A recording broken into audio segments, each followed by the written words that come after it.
tentang pengertian dari manajemen modal kerja atau working capital management. Manajemen modal kerja merupakan manajemen dari elemen-elemen suatu aktiva lancar dan hutang lancar. Tujuannya untuk mengelola aktiva lancar dan hutang lancar dari suatu perusahaan supaya likuiditas perusahaan itu meningkat. Misalnya, dalam operasinya, perusahaan selalu membutuhkan dana harian. Yang kedua, dana yang dialokasikan tersebut diharap akan diterima kembali dari hasil penjualan produk yang dihasilkan dalam jangka waktu yang kurang dari 1 tahun. Dana tersebut berputar selama perusahaan masih beroperasi. Dana yang diperlukan untuk membiayai operasi perusahaan sehari-hari disebut modal kerja atau working capital. Jadi, manajemen modal kerja di suatu perusahaan itu suatu perusahaan punya dana. Nah, dananya itu mereka kelola buat diputar lagi biar supaya tuh dana yang ada di perusahaan tersebut tidak habis, yang ada meningkat. Jadi mengurangi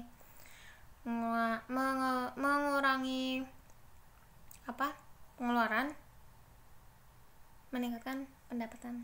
Terima kasih. Jenis-jenis modal kerja itu terbagi menjadi 2. Yang pertama, jenis modal permanen, yaitu jenis modal yang harus ada dalam perusahaan untuk menjalankan kegiatan usaha. Di jenis modal permanen ini terbagi lagi menjadi 2, yaitu modal kerja primer, yaitu modal kerja minimum yang harus ada dalam perusahaan untuk menjamin kegiatan usahanya agar usahanya itu terus berlanjut. Nah, yang kedua, modal kerja normal, yaitu modal kerja yang dibutuhkan untuk melakukan luas produksi yang normal atau luas produksi yang seperti biasanya dilakukan. Jenis yang kedua itu modal kerja variabel, yaitu modal kerja yang jumlahnya berubah-ubah sesuai dengan keadaan. Nah, jenis modal variabel ini terbagi lagi menjadi 3. Yang pertama, modal kerja musiman, yaitu modal kerja yang berubah-ubah karena musiman yang seperti biasanya, seperti perusahaan biskuit yang menyediakan modal kerja lebih besar pada saat hari raya. Nah, itu. Yang kedua, modal kerja sikis, yaitu modal kerja yang jumlahnya berubah-ubah karena konjungtur. Konjungtur yaitu perubahan ekonomi, siklus ekonomi dari naik turunnya ekonomi. Nah, yang ketiga, modal kerja darurat, yaitu modal kerja yang berubah-ubah karena keadaan darurat yang tidak diketahui sebelumnya, seperti yang sedang terjadi saat ini, yaitu adanya wabah corona, di mana perusahaan banyak yang sekarang sedang kolaps karena itu. Jadi karena si wabah ini, jadi sebelumnya harusnya perusahaan itu menyediakan modal kerja darurat untuk mengantisipasi yang seperti ini. Konsep manajemen modal kerja ada 3. Yang pertama, konsep kuantitatif, yaitu keseluruhan modal kerja adalah aktiva lancar, contohnya seperti kas, piutang, dan lain-lain. Yang kedua, ada konsep kualitatif, yaitu modal kerja berasal dari kelebihan antara aktiva lancar atas hutang lancar, atau sering disebut dengan net working capital. Dan yang ketiga, ada fungsional, yaitu konsep yang berdasarkan pada fungsi dana yang digunakan untuk memperoleh pendapatan. Pendapatan di sini adalah untuk memperoleh pendapatan, baik pendapatan saat ini maupun masa yang akan datang. Sumber modal kerja. Pada umumnya, sumber modal kerja suatu perusahaan dapat berasal dari 1. Hasil operasi perusahaan. Hasil operasi perusahaan adalah jumlah net income yang ada di dalam laporan perhitungan laba rugi ditambah dengan depresiasi dan amortisasi. Jumlah ini menunjukkan jumlah modal kerja yang berasal dari hasil operasi perusahaan. Yang kedua yaitu keuntungan dari penjualan surat-surat berharga.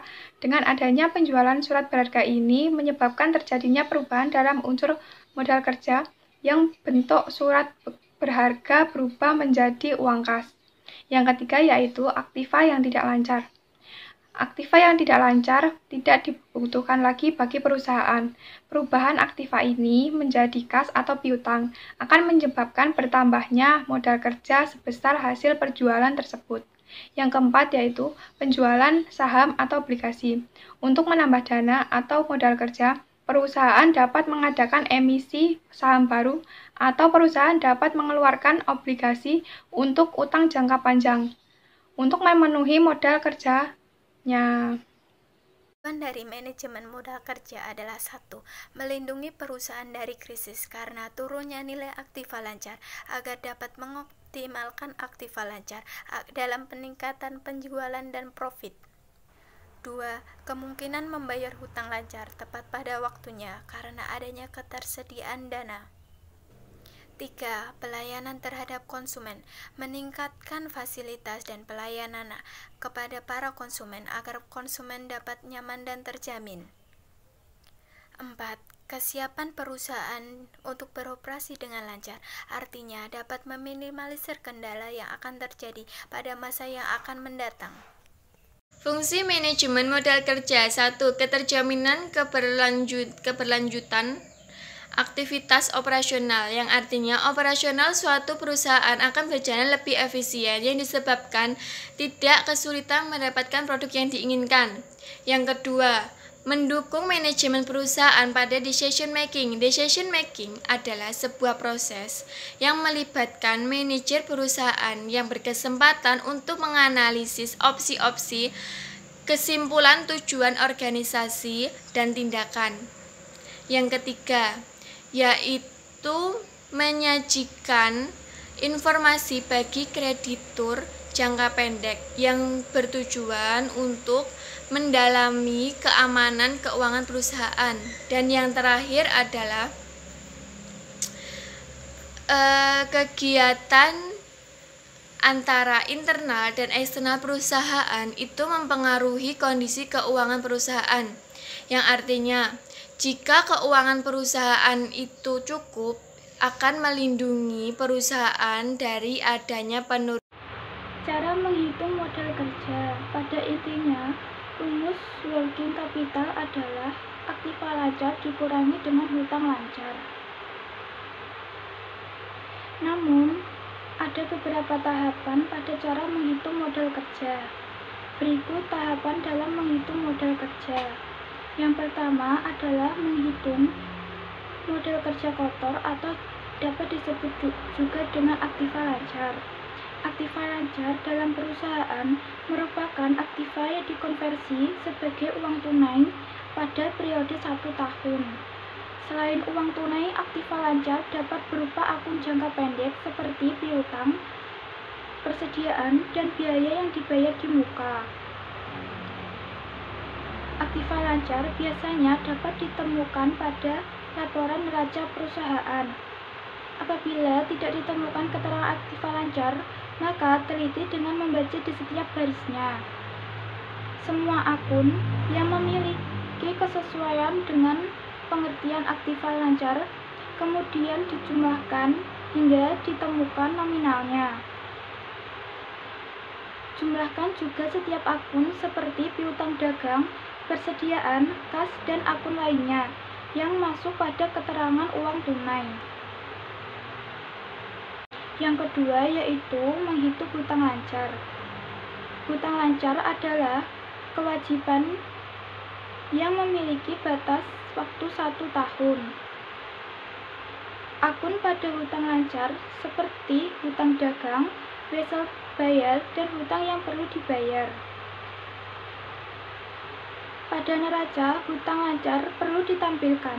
Apabila tidak ditemukan, maka dapat diketahui dengan penjumlahan setiap akun hutang lancar seperti hutang pajak, hutang jangka pendek, dan juga hutang dagang. Yang ketiga, ini adalah menghitung modal kerja bersih. Tahap terakhir adalah menghitung working capital bersih. Caranya cukup mudah, yaitu dengan mengurangkan aktiva lancar dengan hutang lancar yang telah diketahui.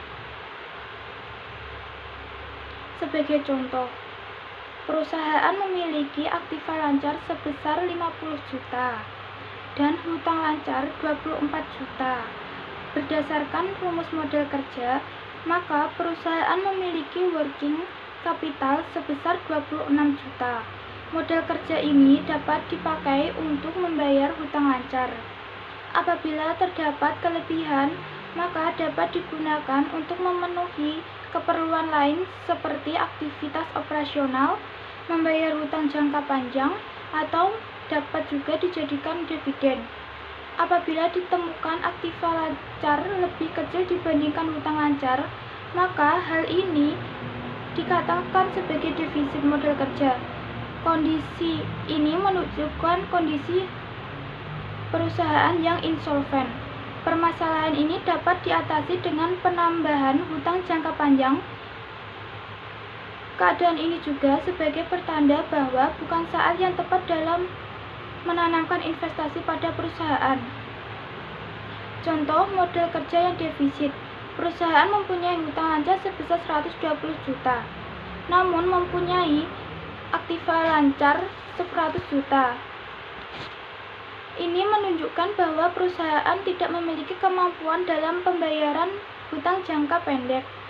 Lebih lanjut, perusahaan perlu menjual aktiva tetap sebesar 20 juta atau sumber modal kerja lainnya untuk menutup defisit untuk membayar hutang lancar.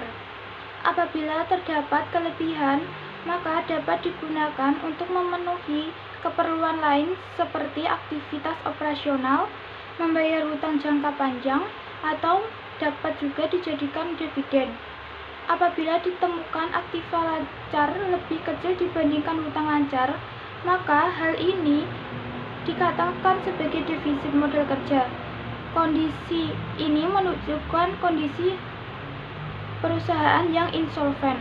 Permasalahan ini dapat diatasi dengan penambahan hutang jangka panjang.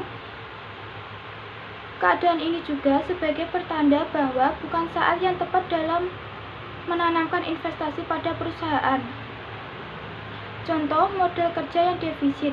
Perusahaan mempunyai hutang lancar sebesar 120 juta, namun mempunyai aktiva lancar 100 juta. Ini menunjukkan bahwa perusahaan tidak memiliki kemampuan dalam pembayaran hutang jangka pendek.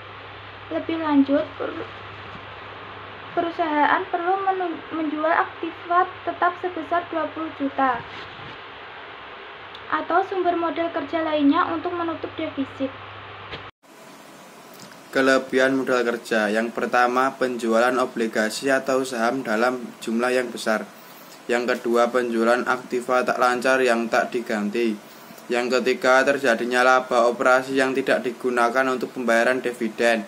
Yang keempat, dikonversi dari aktiva tetap ke modal kerja. Yang kelima, akumulasi sementara dari berbagai dana yang disediakan untuk investasi ekspansi. Kekurangan modal kerja. Yang pertama, kerugian usaha. Yang kedua, kerugian luar biasa. Yang ketiga, ekspansi perusahaan yang tidak mendapatkan tambahan modal kerja. Yang keempat, kebijakan dividen yang kurang baik. Yang kelima, penggunaan modal kerja untuk memperoleh aktiva lancar. Yang keenam, pembayaran hutang jangka panjang.